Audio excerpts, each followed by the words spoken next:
The two-day meeting ends Wednesday. Janet Yellen's first policy-setting meeting as chair, of course. How is the context, if at all, going to change as a result of this?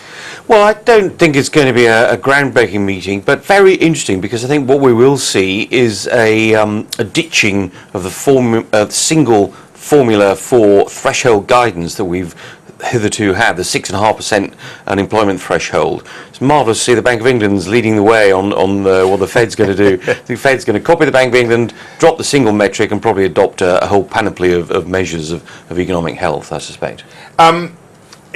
Stepping back, are you surprised, given what we're seeing in Crimea and Russia, at the improving risk environment, when you look at what happened to the equity markets yesterday?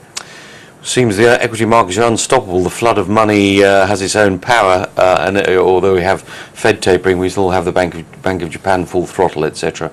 I think Ukraine, the Russia story, Crimea will fade in the market's minds and find itself on page 3 or 4 of the newspapers within a few weeks. There's too much at stake for Germany, not enough strategic interest in Ukraine, I feel, to make anything but the most, how can I put it, sanction soft measures the most likely outcome. So Putin will get his way?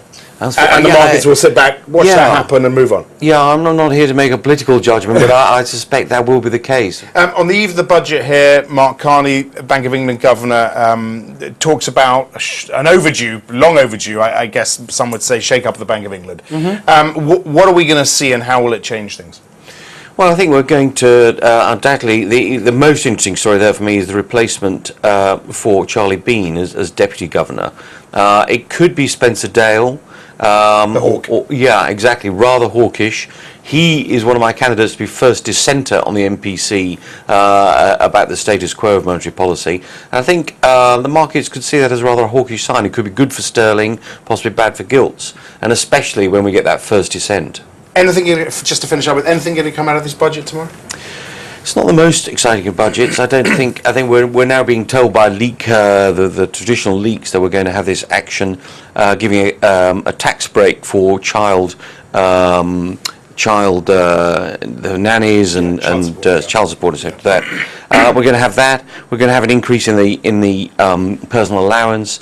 Maybe some tinkering with a 40% threshold to help the squeeze Middle England, who must be a huge swathe of Tory voters. But nothing market moving? No, I don't believe so, no. Okay, Nick, many thanks.